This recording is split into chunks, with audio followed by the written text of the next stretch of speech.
Good morning. Our reading from Holy Scripture this morning is from Ephesians chapter 3, verses 14 to 21.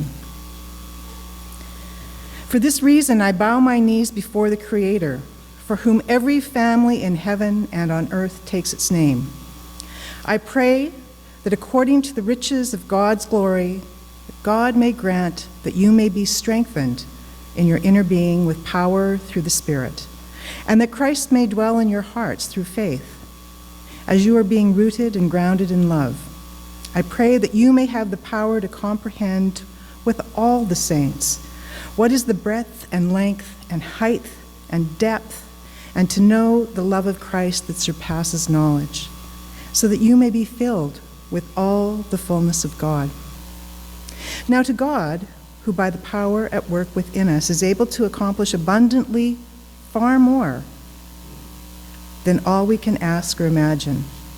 To God be the glory in the church and in Christ Jesus to all generations, forever and ever. Amen. This is the testimony from our ancestors in faith. Thanks be to God. So friends, we're going to see and hear a video now from Father Richard Rohr. He's talking about his new book called The Universal Christ. I would just invite you, because after we watch the video, I'm going to give us about a minute of just silence to reflect on what we've heard, and particularly how we feel about what we've heard. So I would invite, and then we're going to have conversation together about that, sort of in twos and threes, and then we're going to have conversation all together about it. So lots of opportunity to talk and reflect. But when you're watching the video, I would invite you to pay attention to anything that kind of leaps out at you, something that kind of strikes you. Maybe it strikes you because it absolutely resonates with what's been in your heart. Or maybe it strikes you because it absolutely goes against what you've always thought. Or it might strike you for any other reason. It raises questions for you or whatever. Pay attention to that. And in that time of silence, just notice how you're feeling about what it is that you've heard. So without further ado, Father Richard Rohr. I'm sure you're all familiar with the coins of the United States of America. On one side of every one of them, it says, "Proudly, piously, in God we trust." Then if you turn it over, and of course it's in Latin, and most of you didn't have to learn Latin, but I did. It says, "E pluribus unum." Out of many, e pluribus, one. Now, our religious way of describing that one, that unum, if we want a shortcut word for it, is Christ. Don't think of it, first of all, as a religious concept. Think of it as a descriptor for everything at least that we can see, everything, every visible moment of this creation is a manifestation of the eternal Christ that existed since the beginning of time. Jesus has only existed within the last 2,000 years. That leaves 13.6 billion years uninhabited by God. If you think that God only entered the universe, as some Christians seem to do, with the birth of Jesus. The Christ preceded Jesus by 13 billion years. Now, I hope you see the implications of that. This creates a basis for what I'd call a natural religion and a universal religion. That this isn't tribal anymore. This isn't ethnic. This isn't bound to one historical story that happened in Israel. I'm not throwing out Jesus, because I think he brings the universal message to an individual focus that we can fall in love with and relate to and love. And we need that. So what we've got when we make the act of faith, that we believe in Jesus Christ, we're actually making two acts of faith. To believe in Jesus is the personal, relational, devotional, fall in love level with God. Christ is the universal, all inclusive, no exceptions, of everything that exists. That's a good combination if you can hold them in creative balance. And that's what I hope to do in the book. You'll have to decide if we succeed at that. But in many ways, even more than the divine dance, although this is a sequel in effect to the divine dance, for many people, I think this will be a game changer because they can no longer put Jesus back into a box that is merely tribal, sentimental, Jesus as my personal boyfriend, where I have this relationship that doesn't include everything and everybody else.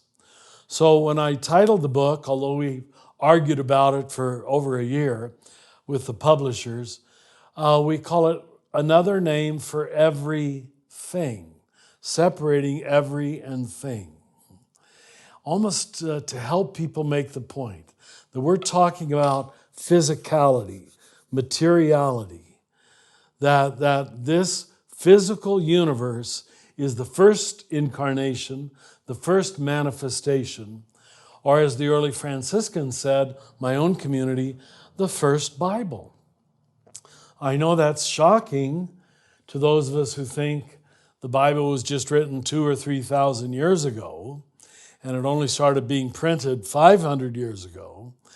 But you see how that leaves us in such a small arena where God has not been available to most of what God created. Most civilizations, most races, most eras could not have known God. All I'm saying is that can't be true. What God has been involved with since the beginning of time is giving away God, making the God self available, not hiding God. And so if you want to look for God, just look. And what you see is already a manifestation.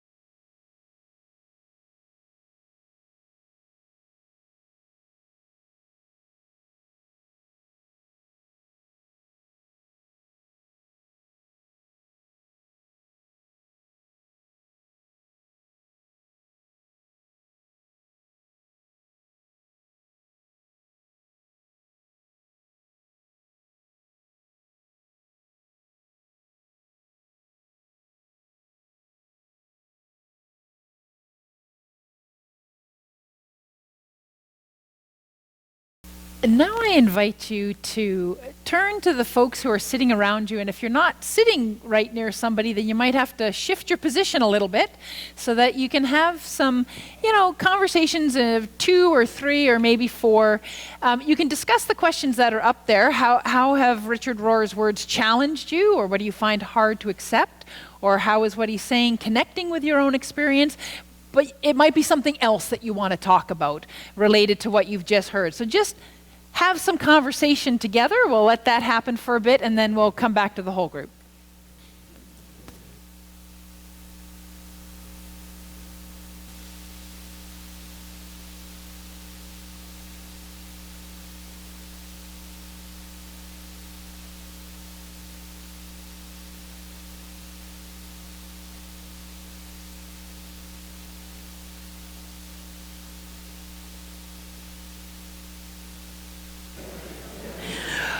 Well, I can tell that you're having great conversations, and I hate to interrupt them, but I do want to give us some time to talk together. So I'm going to invite you to not stop that conversation, but just broaden it. We learned at the early service that folks couldn't hear unless you spoke into a microphone. So I will run about with the microphone. If anybody wants to share a thought, a question, something from your conversations or something that's come up for you,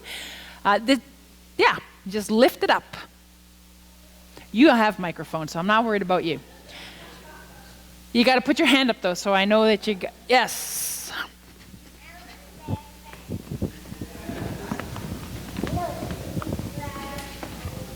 I think there was one piece maybe related to the first question was just trying to understand how the language he used around Christ fits in with kind of the idea of Trinity. And so is it just talking about the Trinity in a different way, or is it trying to change our view of the Trinity? I'm imagining probably not, but just kind of how we align language there was kind of one question or thought we were playing with for a bit. This is the deeply theological conversation over here. Thank you. That's a great conversation. I'm probably going to want to read that book to get that answer. And the book he talked about before, The Divine Dance, which is all about the Trinity. So that's Richard Rohr's theology and understanding of the Trinity. So now you've got 2 books to read. But yes, it does. It is a new way of thinking about Christ, isn't it? Yeah. Anybody else?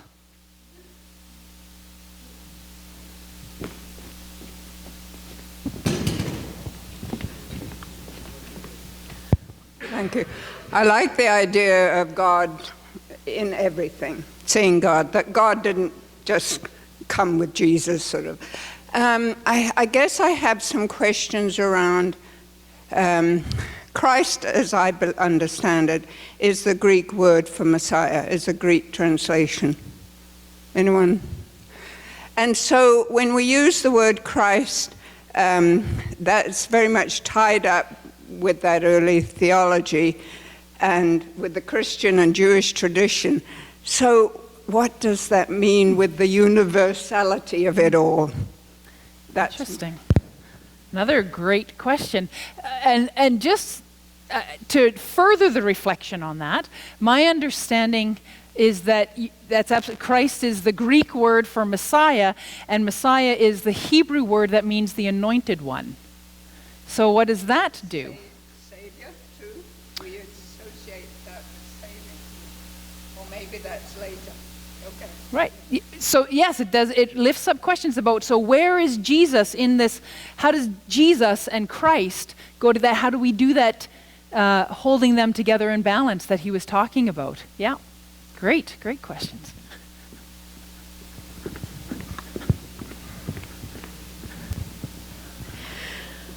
I resonate with it in that in the Pauline letters, it one spot talks about how creation is the revelation of God that's available to all people.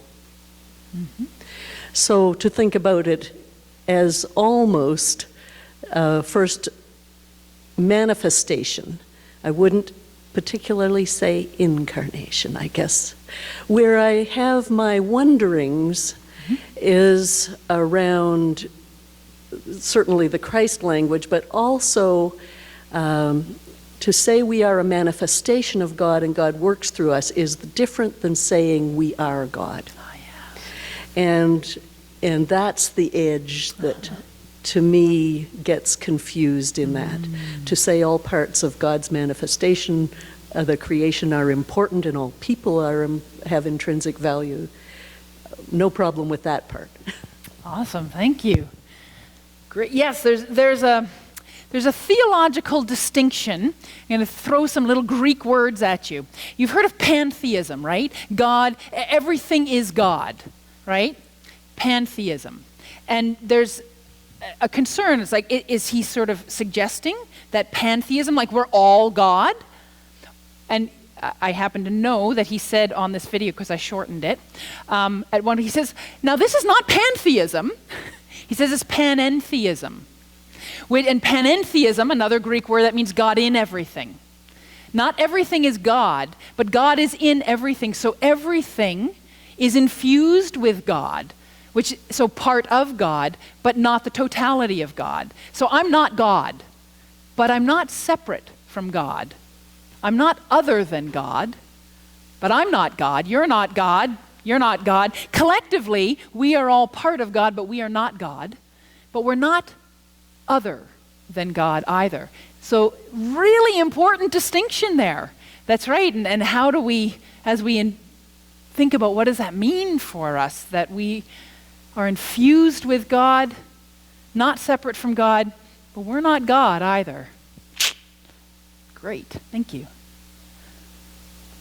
Anybody else?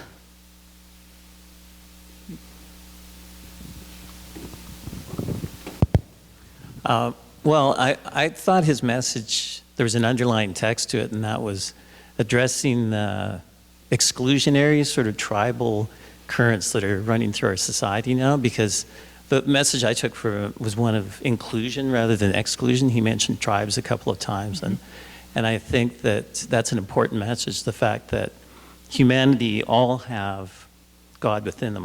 I agree. Like I don't think we are God, but I think God is in all of us, which means we all need to be valued, but more importantly, we all need to value each other. I think we're seeing a lot of partisanship, a lot of tribalism, as he alluded to, and his message to me was one of inclusion.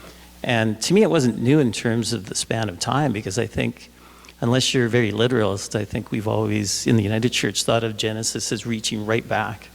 And so my interest in it was that he didn't really allude that much to the Old Testament, which kind of talks about spans of time and about God always being present. So that was interesting for me. But I heard a message of inclusion and directly opposing the messages of exclusion that are out there. Awesome. Thank you. So I'm hearing, Randy, that in hearing what he said, that it kind of has some implications for you for how we live, how we respond to that truth. Thank you.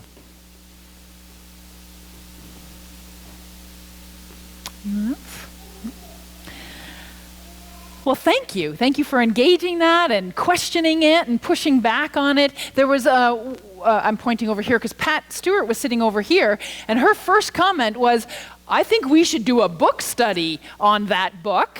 And there was lots of nodding that went around at the 9:30 service. So I said, well, I'll put up a sign-up sheet next week. And if people are interested in, he's actually produced a study guide for the book precisely for that. So if there's enough interest in this congregation to do a book study, we'll do a book study. So watch for that sign-up sheet. If that interests you, you think you want to read that and talk about it together, we will do that. All right. Well, thank you. Thank you for that rich reflection. Friends, as you leave our time together, nourished, strengthened, and loved, for Christ is with you and within you. May you leave our time together knowing that you are blessed with God's love, blessed with Christ's friendship, blessed with Spirit's energy, blessed to be a part of a worldwide faith community, to live the life to which you have been called this day and always. Amen.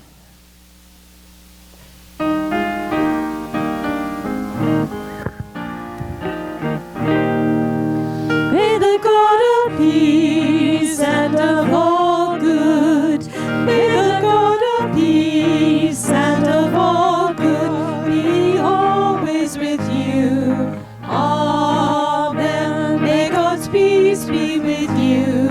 Amen. May the God of peace and of all good, may the God of peace and of all good be always with you. Amen. May God's peace be with you. Amen.